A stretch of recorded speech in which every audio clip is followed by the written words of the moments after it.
Era medianoche en Princeton, Nueva Jersey, y Albert Einstein yacía en su cama de hospital con los ojos abiertos, mirando el techo como si el techo fuera una ecuación que aún no había terminado de resolver. Tenía 76 años. Sus pulmones fallaban. La aorta abdominal rota internamente estaba contando los minutos que le quedaban a uno de los cerebros más extraordinarios que había habitado este planeta. Pero Einstein no tenía miedo. Sus enfermeras lo recordaron así, sin temor, casi con curiosidad científica hacia lo que estaba ocurriendo dentro de su propio cuerpo. Había papeles en la mesita de noche, hojas llenas de ecuaciones que había estado trabajando hasta esa misma tarde, como si el universo todavía le debiera una última respuesta y él no quisiera irse sin recibirla. Y quizás eso dice más sobre lo que Einstein creía sobre la muerte que cualquier declaración formal que jamás haya hecho en público. Porque un hombre que cree que la muerte es el final absoluto no sigue calculando mientras el final se acerca. Un hombre que cree que la muerte es el final absoluto no deja papeles con trabajo pendiente como si hubiera una próxima sesión. Einstein murió el 18 de abril de 1955 y antes de que su cuerpo dejara de funcionar, pronunció sus últimas palabras en alemán, su idioma nativo, y la enfermera que estaba en la habitación no hablaba alemán. No las entendió. Las últimas palabras del hombre que redefinió el universo se perdieron. O quizás no se perdieron. Quizás existen en sus coordenadas espaciotemporales permanentes e inmutables en el universo que él mismo calculó. Piensen en eso. El hombre que descubrió la relatividad, el hombre que redefinió el tiempo y el espacio, el hombre que demostró que la materia y la energía son la misma cosa disfrazada, ese hombre no creyó que su mejor amigo había dejado de existir. Creyó que su mejor amigo había dejado de estar presente en un punto del mapa, pero seguía existiendo en las coordenadas donde siempre había estado, inmutable, real, eterno en su propio sentido físico. Y 2000 años antes de que Einstein escribiera esa carta, un hombre en Galilea dijo algo que, si lo escuchan con los oídos de un físico del siglo XXI, suena a la misma idea dicha en un idioma diferente. Ese hombre dijo: «Yo soy la resurrección y la vida. El que cree en mí, aunque muera, vivirá. Y todo el que vive y cree en mí no morirá jamás». ¿Qué sabía Jesús de Nazaret sobre la muerte que Einstein tardó 2000 años en describir con ecuaciones? Esa es la pregunta que te va a acompañar en los próximos minutos. Y te prometo que cuando termines de escuchar esto, ya no vas a poder ver la física ni el evangelio de la misma manera. Porque hay una convergencia aquí que no es coincidencia ni metáfora. Es estructura, es lógica. Es el mismo universo siendo descrito desde dos extremos del tiempo, por dos mentes que nunca se conocieron, pero que llegaron a una orilla muy parecida por caminos radicalmente distintos. ¿Alguna vez has perdido a alguien y te has preguntado si realmente se fueron? No me refiero a la pregunta religiosa, la del cielo y el infierno. Me refiero a la pregunta más profunda, la que aparece a las 3 de la mañana cuando el dolor todavía es físico y el silencio de esa persona pesa demasiado. La pregunta sobre si el hecho de que ya no estén aquí significa que ya no están en ninguna parte. ¿Alguna vez te has sentado frente al lugar donde esa persona solía sentarse y has pensado que sería imposible que toda esa vida, toda esa conciencia, todas esas memorias acumuladas durante décadas simplemente desaparecieran como si nunca hubieran existido? Eso no es solo dolor, eso no es solo negación, eso es intuición, y la intuición a veces llega a verdades que la ciencia tarda años en formalizar. Einstein tenía una palabra para describir el universo que descubrió a través de sus ecuaciones. La llamaba el universo bloque. No es un término poético, es un término técnico de física teórica. Y su implicación es tan radical que la mayoría de la gente no se detiene a pensar en lo que realmente significa. En el universo bloque, el tiempo no fluye. El tiempo no pasa como un río que arrastra momentos hacia adelante y deja otros atrás, sumergidos y muertos. En el universo bloque, todos los momentos del tiempo existen simultáneamente, como páginas de un libro que ya está escrito, donde cada página es completamente real, aunque el lector solo pueda leer una a la vez. El presente que estás viviendo ahora mismo no es más privilegiado ontológicamente que el presente que viviste hace 10 años, o el presente que vivirás en 10 años. Todos existen, todos son igualmente reales. La única diferencia es desde qué punto del bloque estás mirando. ¿Entiendes lo que eso implica para la muerte? Significa que el momento en que tu abuela te tomó de la mano por última vez no desapareció. Sigue ahí. En sus coordenadas espaciotemporales exactas, ese momento existe con la misma solidez que el momento en que estás escuchando esto. La física de Einstein no dice que ese momento fue real. Dice que ese momento es real, en tiempo presente, en una realidad que no tiene las limitaciones de nuestra percepción lineal del tiempo. La muerte, desde este punto de vista, no borra a nadie.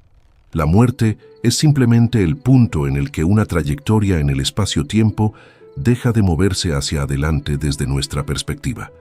Pero la trayectoria entera, desde el nacimiento hasta ese último instante, permanece, completa, intacta, más permanente que cualquier piedra o montaña, porque las montañas también cambian con el tiempo, pero las coordenadas espaciotemporales de un momento vivido son absolutamente inmutables.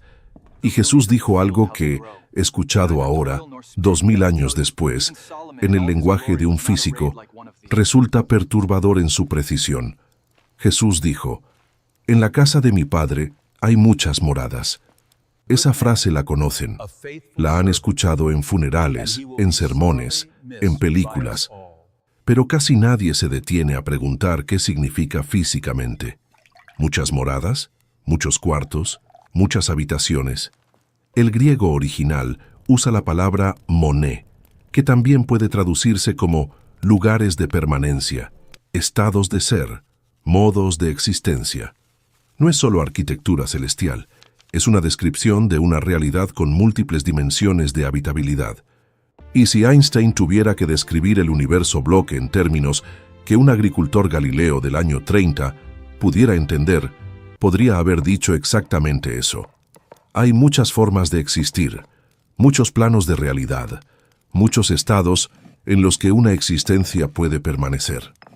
En la casa de mi Padre hay muchas moradas, no como poesía, como física. Pero hay algo que Jesús dijo que va incluso más profundo que eso. Algo que los teólogos han discutido durante siglos sin llegar a un acuerdo. Algo que la física moderna convierte en una declaración de naturaleza que hace que la piel se erice si se piensa con la suficiente seriedad. Jesús dijo: «Antes de que Abraham fuera, yo soy». Espera, antes de que Abraham fuera, yo soy. No yo era. No yo existía antes. Yo soy. Presente. En una conversación que ocurrió aproximadamente 2000 años después del tiempo de Abraham, Jesús usó el tiempo presente para referirse a su existencia en un momento que para cualquier ser humano sería pasado remoto. Eso no es un error gramatical. Eso no es una metáfora poética descuidada. Eso es una declaración sobre la naturaleza del tiempo.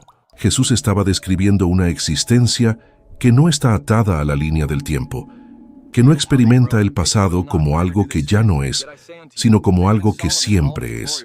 Una existencia para la que el universo entero es simultáneo.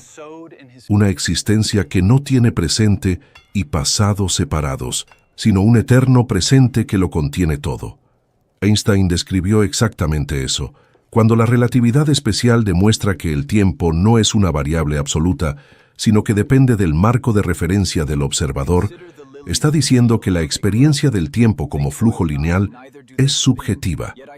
Depende de dónde estás y a qué velocidad te mueves. Para un observador en movimiento extremo, los eventos que para nosotros son secuenciales pueden volverse simultáneos. Para una conciencia que existiera fuera de las restricciones del espacio-tiempo, tal como lo conocemos, todos los momentos del universo podrían ser igualmente presentes. Antes de que Abraham fuera, yo soy no es teología oscura. Es la descripción de una perspectiva atemporal que la física de Einstein hace conceptualmente coherente. No estoy diciendo que Einstein era cristiano. No lo era, en el sentido convencional. No estoy diciendo que la física relativista prueba la divinidad de Jesús. No estoy haciendo esa afirmación. Lo que estoy diciendo es algo más preciso y más perturbador, que estas dos mentes, separadas por 2000 años y por metodologías radicalmente diferentes, describen la misma anomalía fundamental de la realidad, que el tiempo no funciona como pensamos, que la permanencia de la existencia es más profunda de lo que nuestra experiencia cotidiana sugiere, que la muerte, tal como la entendemos, podría ser una ilusión tan persistente como la que Einstein describió cuando habló de la distinción entre pasado, presente y futuro. Y yo no puedo ignorar eso.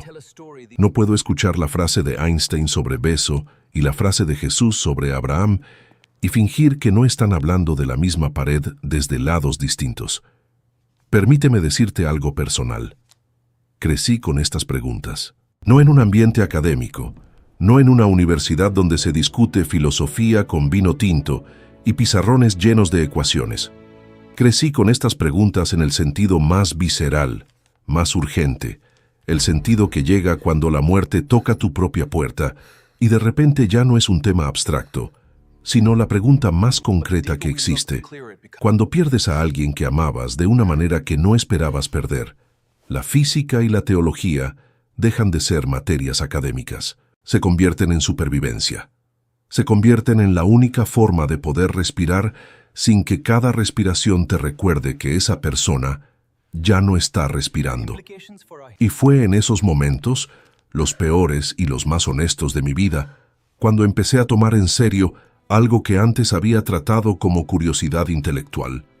Einstein no solo era un científico, Einstein era alguien que había pensado profundamente sobre la naturaleza de la existencia y que había llegado a conclusiones que, si las escuchas sin el filtro del cinismo académico, suenan sorprendentemente parecidas a lo que Jesús dijo antes de que existiera la ciencia moderna.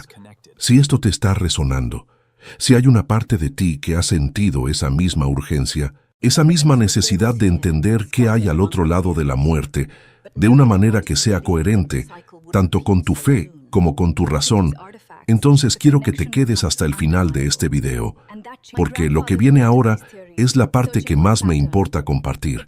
No la teoría, la implicación real, lo que cambia en tu vida diaria si estas ideas son verdad.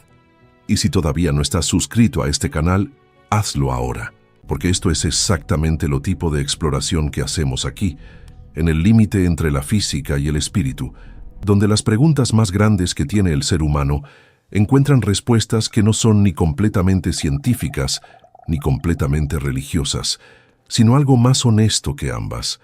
Hay un momento en el Evangelio de Juan que me obsesiona. No el milagro en sí, sino lo que ocurre justo antes.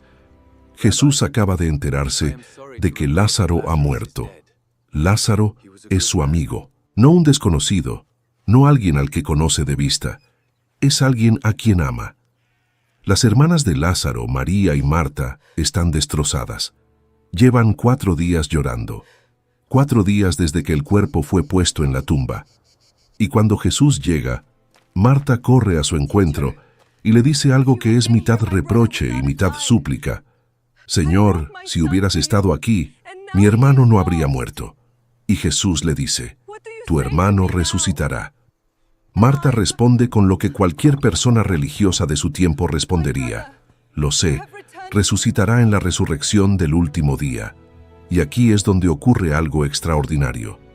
Jesús no le dice que sí, que exactamente, que en el último día todo se arreglará. Jesús le dice algo completamente diferente.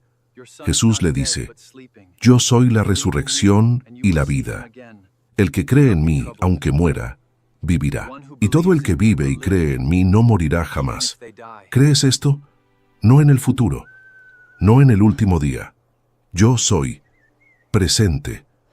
La resurrección no es un evento que va a ocurrir. La resurrección es una condición que ya existe, que está presente en su misma naturaleza, en su misma identidad. Y luego va a la tumba y llama a Lázaro por su nombre, y Lázaro sale. Ahora bien, Puedes leer ese episodio exclusivamente como un milagro religioso. Puedes leer ese episodio como una demostración de poder divino que no tiene ninguna implicación física o científica, y eso es válido. Pero hay otra forma de leerlo, una forma que no niega el milagro, sino que le agrega una capa de significado que Einstein nos da permiso de considerar. Si el universo bloque de Einstein es una descripción correcta de la realidad, entonces Lázaro nunca dejó de existir en sus coordenadas espaciotemporales. El Lázaro de cada momento de su vida seguía siendo completamente real en la física del universo. La muerte no lo había borrado. La muerte había simplemente terminado la progresión de su trayectoria desde nuestra perspectiva lineal. Y si existe una conciencia que no está limitada a un punto específico del espacio-tiempo, sino que tiene acceso a toda la estructura del universo bloque, entonces llamar a Lázaro de vuelta no sería crear algo de la nada. Sería restaurar una conexión entre una existencia que nunca había dejado de ser real y el continuo del tiempo que seguía avanzando para los vivos. No estoy diciendo que eso es lo que ocurrió. No tengo manera de saberlo con certeza. Pero sí estoy diciendo que la física de Einstein hace que esa posibilidad sea conceptualmente coherente de una manera que la física newtoniana no permitía. Y eso cambia la pregunta. La pregunta ya no es si Jesús pudo haber sabido algo sobre la muerte que nosotros no sabemos. La pregunta es por qué nos sorprende tanto que pudiera haberlo sabido. Einstein dijo algo que cito con frecuencia porque me parece la declaración más honesta de un científico sobre la relación entre ciencia y espíritu que existe en la historia moderna. Einstein dijo, «La ciencia sin religión está coja. La religión sin ciencia está ciega».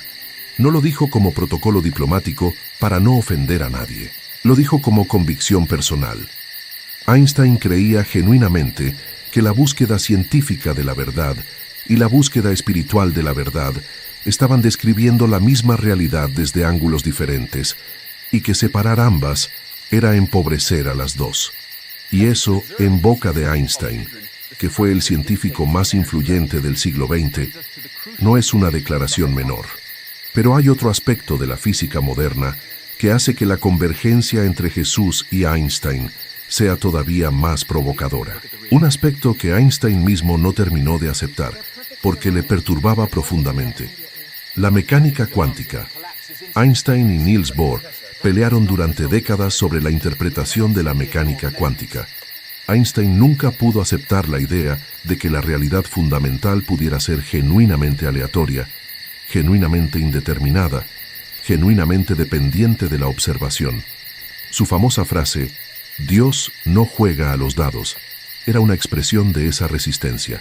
Pero lo que Einstein sí contribuyó a establecer, aunque en ese momento intentaba refutarlo, fue el fenómeno del entrelazamiento cuántico. El entrelazamiento cuántico es quizás el fenómeno más extraño que la física ha descubierto en la historia de la ciencia.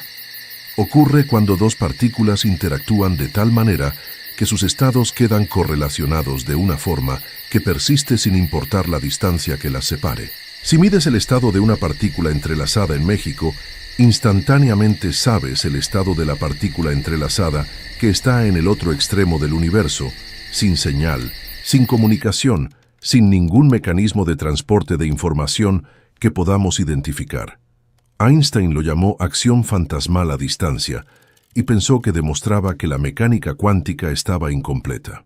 Pero los experimentos de las décadas siguientes, especialmente los de John Bell y luego Alain Aspect, demostraron que Einstein estaba equivocado en su resistencia. El entrelazamiento es real. La no localidad es una característica genuina del universo, no un artefacto de una teoría incompleta. ¿Por qué importa eso en este contexto? Porque el entrelazamiento cuántico sugiere que la realidad fundamental no está compuesta de objetos locales separados que interactúan mediante señales. La realidad fundamental está compuesta de un campo de relaciones no locales, donde la separación en el espacio no implica separación en el estado.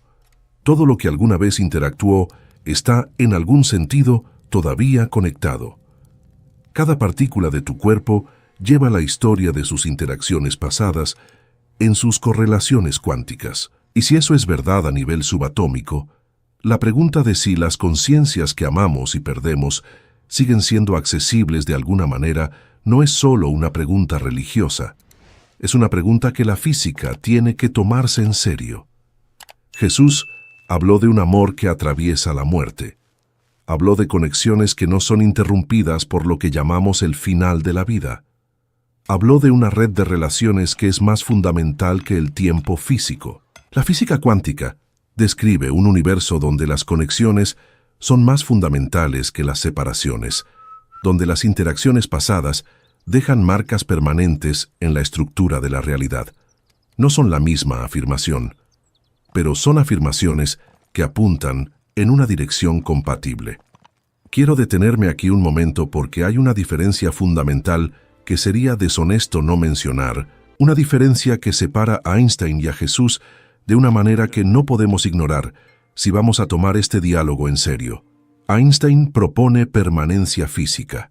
Einstein propone que los momentos pasados existen como coordenadas en el espacio-tiempo, que la energía no se destruye sino que se transforma, que la información que compone la realidad de un ser no desaparece simplemente porque ese ser deja de estar presente en el flujo del tiempo.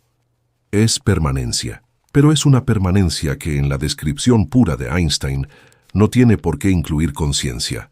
Las coordenadas espaciotemporales de tu abuelo en el universo bloque son permanentes en el mismo sentido en que son permanentes las coordenadas de una roca, de un planeta, de un evento cualquiera. La permanencia de Einstein no garantiza experiencia subjetiva.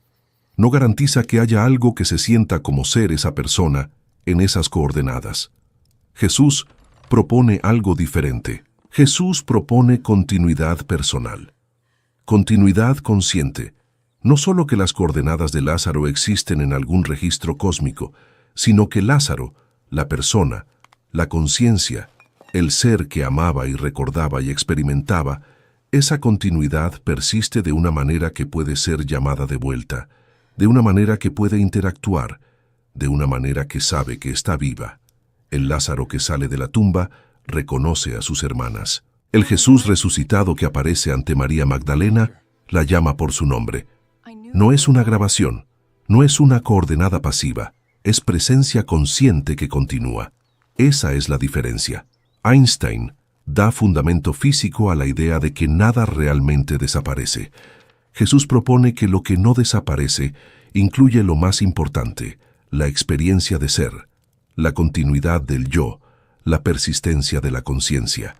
¿Son compatibles estas dos propuestas? ¿Puede la física de Einstein ser el mecanismo mediante el cual la promesa de Jesús tiene sentido en términos de la realidad que conocemos?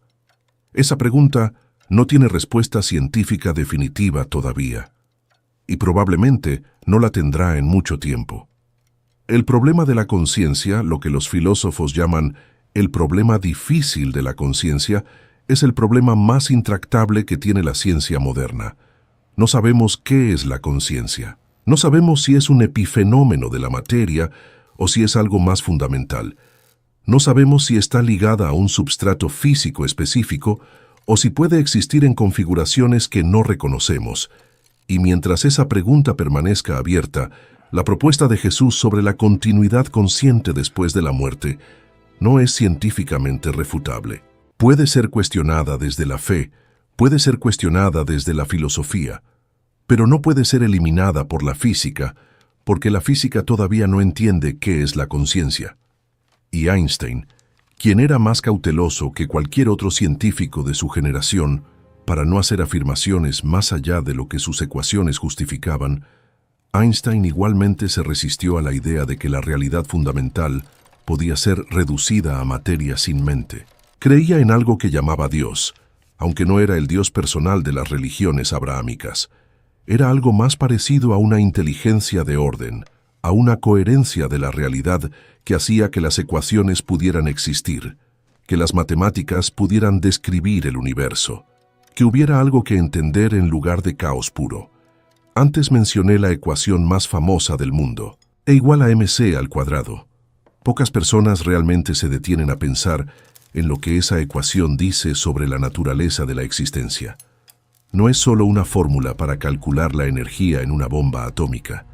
Es una declaración ontológica sobre la naturaleza de la materia y la energía. Lo que dice es esto: la materia y la energía son la misma cosa. Son dos formas de la misma realidad subyacente. La masa es energía condensada. La energía es masa liberada. No son dos cosas diferentes que se transforman la una en la otra. Son una sola cosa que aparece bajo diferentes formas. Cada átomo de tu cuerpo es energía en una forma específica de organización. Cuando tu cuerpo deja de funcionar, esa organización cambia. Esa energía no desaparece. Se redistribuye. Se reorganiza. La primera ley de la termodinámica, que antecede a Einstein pero que su trabajo profundiza y expande, dice que la energía total del universo es constante. Nada se crea, nada se destruye. Todo se transforma. Eso, literalmente, significa que ningún átomo de nadie que hayas amado ha desaparecido del universo. La materia que componía su cuerpo sigue siendo parte del universo, reorganizada en formas distintas, pero igualmente reales. Y si la conciencia es en algún sentido una forma de organización de la energía, si el pensamiento y la experiencia y el amor son formas de información energética y no simplemente ilusiones producidas por el metabolismo bioquímico, entonces E igual a mc² abre una puerta muy específica. La puerta de la posibilidad de que lo esencial de una persona no sea la configuración física específica de sus moléculas en un momento dado, sino la estructura de información que esas moléculas expresaban. Y la información, en la física moderna, tiene características muy peculiares. La información no se destruye fácilmente. El teorema de no comunicación de la mecánica cuántica y el principio de unitariedad de la mecánica cuántica sugieren que la información cuántica es fundamentalmente conservada. No se pierde. Se puede esconder, se puede dispersar, puede volverse inaccesible para nosotros, pero no desaparece del universo. Hawking luchó con esto durante décadas en el contexto de los agujeros negros. La paradoja de la información de los agujeros negros es exactamente esa pregunta. Cuando un agujero negro consume materia y eventualmente se evapora, ¿desaparece la información que contenía? La física moderna tiende a decir que no. La información se conserva aunque no podamos acceder a ella. Y entonces la pregunta vuelve. Si la información que define la conciencia de una persona es física, es real, es sujeta a las leyes de la física, ¿qué dice esa física sobre su permanencia? Jesús dijo que el que cree en mí vivirá aunque muera. No dijo que su cuerpo sería preservado intacto. No dijo que su configuración molecular permanecería. Dijo que vivirá. Y si la información que constituye la experiencia de ser una persona específica no es destruida por la muerte, porque la información cuántica no se destruye, entonces esa frase adquiere un peso que no era visible antes de Einstein, antes de Bohr, antes de los experimentos de entrelazamiento que cambiaron para siempre nuestra comprensión de lo que significa existir en este universo.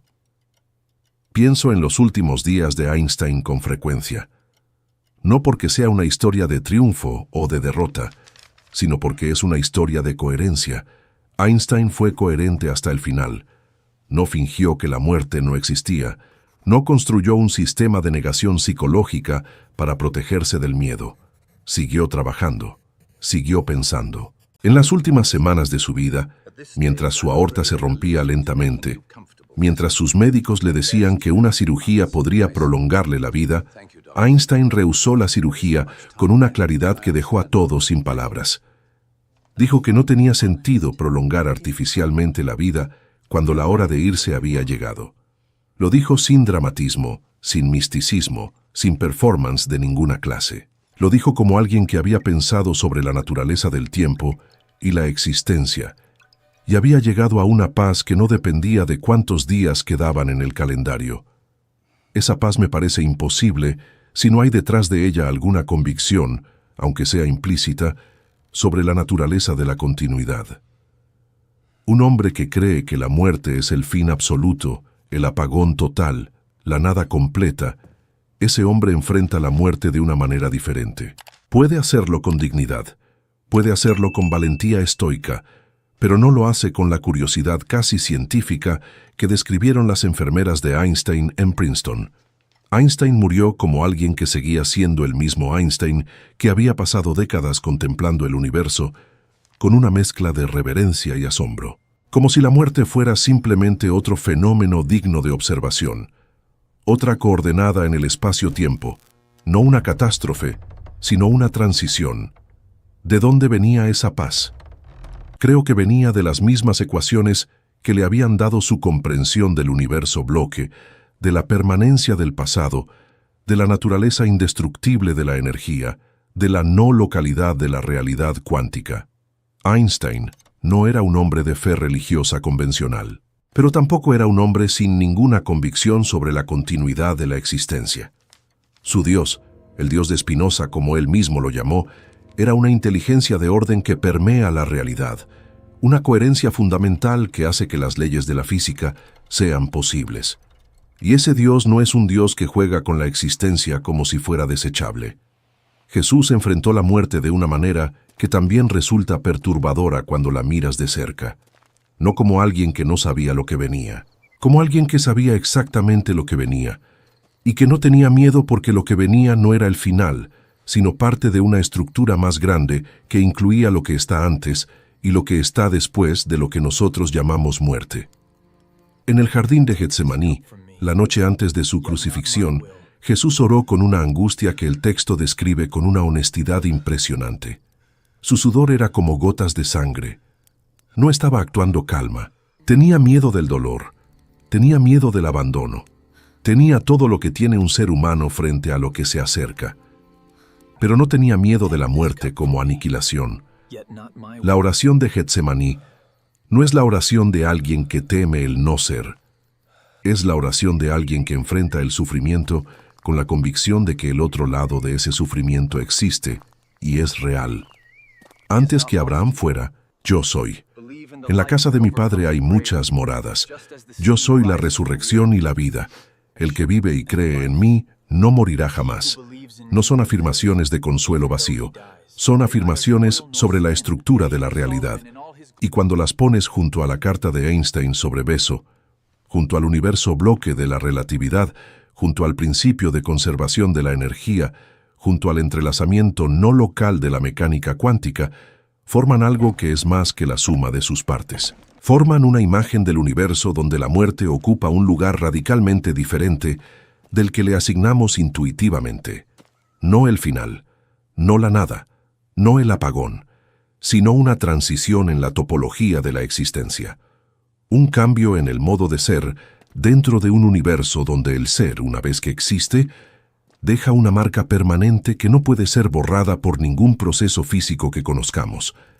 Y esta convergencia, esta imagen del universo donde Einstein y Jesús señalan en la misma dirección, aunque con lenguajes incomparablemente distintos, esta imagen tiene una implicación práctica que quiero nombrar antes de cerrar. Porque si es verdad, cambia cómo vives. No solo cómo mueres, cómo vives. Si cada momento que has vivido es permanente en las coordenadas del espacio-tiempo, si lo que eres en cada instante deja una huella real e indestructible en la estructura del universo, entonces el presente importa de una manera que ninguna otra filosofía captura con la misma fuerza. No el futuro como promesa vaga, el ahora como realidad eterna, lo que haces ahora, cómo amas ahora, cómo tratas a las personas que están frente a ti ahora. Eso no desaparece cuando el momento pasa. Ese momento se convierte en una coordenada permanente del universo.